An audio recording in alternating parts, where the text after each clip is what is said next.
সবার উপরে অটল থাকা বদর যুদ্ধের চেয়ে কম না।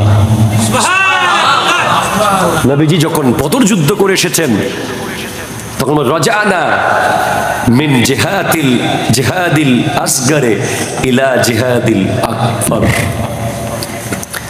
আমরা ছোট জিহাদ থেকে বড় জিহাদের দিকে যাচ্ছি। ছোট জিহাদ কোনটা? বদরের যুদ্ধ। কি বলেন ইয়া রাসূলুল্লাহ? যেই যুদ্ধে যারা অংশগ্রহণ করেছে তাদেরকে আল্লাহ বলেছেন ই'মালু মা শি'তুম, তোমরা যা ইচ্ছা তা করতে পারবে আজকে থেকে।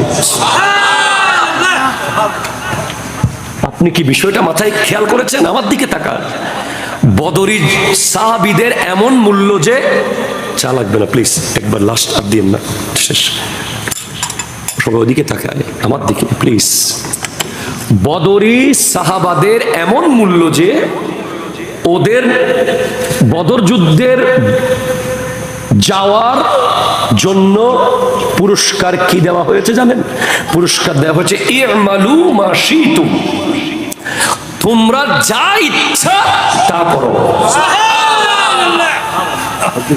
খুশি হয়ে গেল। আল্লাহ কতটুকু খুশি হলে যে তোমাদের আর কোনো হিসাব টিসাব নাই, তোমরা আজকে থেকে যা ইচ্ছা তা করতে পারবে।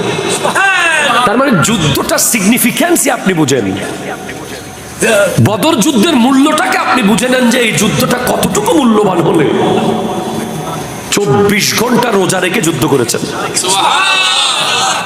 তখন না সেহেরি আর ইফতার দুইটা ছিল না, তখন সেহেরি এবং ইফতার ছিল একবার, 17ই রমজান। আর ইফতার আর সেহরিতে কি ছিল? আমাদের আপনাদের মতো 50টা আইটেম ছিল না, একটা খেজুর 60 জনে ভাগ করে খাইছে। অনেক সময় একটা খেজুর 10 জনে ভাগ করে খাইছে। অনেক সময় একজনে খাইতেই পারে নাই, আরেকজনের খাওয়া উচ্ছিষ্ট মুখ থেকে একটু করে নিয়ে। না তলোয়ার আছে, না ঘোড়া আছে, না অস্ত্র আছে, না টাকা আছে, না কি আছে। বলে কি নিয়ে মাঠে যাচ্ছ? বলে ইশকে রাসূল নিয়ে মাঠে যাচ্ছ।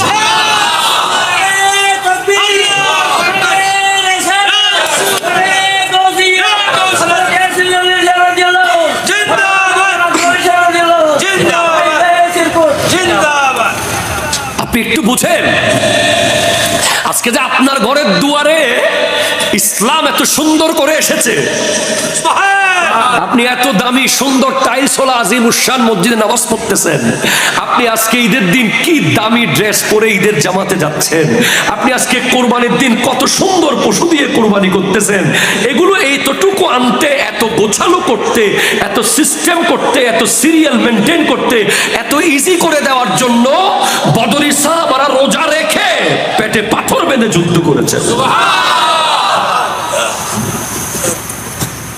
আপনি কি জানেন ওই বদরি সাহাবারা খেজুর গাছের ঢাল দিয়ে যুদ্ধ করেছে, তলোয়ার ছিল না। ওই বদরের যুদ্ধে আমার নবী সিজদায় গিয়ে কান্না করেছে। اللهم أنشدك عهدك ووعدك اللهم إن شئت لم تعبد بعد اليوم فأخذ أبو بكر بيدي فقال حسبك الله الله أكبر জোরে বলেন বিরহমাতিকা আস্তাগীস ইয়া হাইয়্যু ইয়া কাইয়্যুম। আপনি কি বুঝতে পারেন হযরত মূসা আলাইহিস সালামের উম্মতরা বলেছিল ইযহাব আনতা ওয়া রাব্বুকা ফাকাতিলা ইন্না হাহুনা কাঈদুন, আপনি আপনার রবকে নিয়ে যুদ্ধ করেন ফেরাউনের সাথে, আমরা এখানে বসে আছি। মূসার উম্মত যায় নাই। এই কথা আমার নবীর মনে পড়েছে, আজকে কোন আমার উম্মত আমার সাথে এটা করে কিনা। আমার নবী চিন্তায় পড়ে সিজদায় পড়ে কান্না করছেন, আল্লাহ আজকে তুমি তোমার ওয়াদা পালন করো, আজকে যদি আমরা না জিতি তাহলে তোমাকে সিজদা করার জন্য পৃথিবীতে আর একটা মানুষও থাকবে না।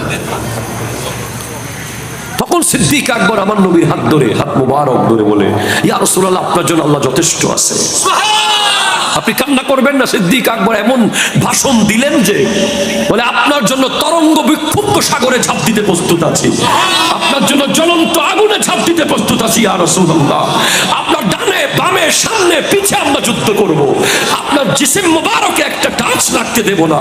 আপনার জন্য আমরা জীবন দিতে প্রস্তুত আছি ইয়া রাসূলুল্লাহ।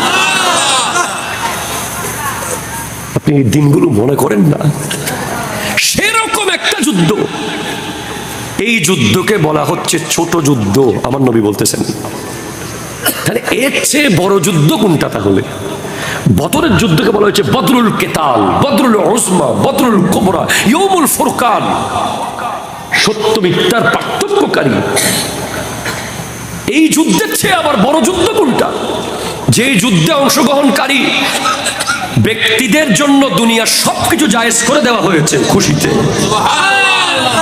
ওনারা কি সবকিছু করবেন? ওনারা ওই সার্টিফিকেটের মূল্য বুঝবেন বিধায় এটা দেওয়া হয়েছিল। এটা ওনাদের সম্মান।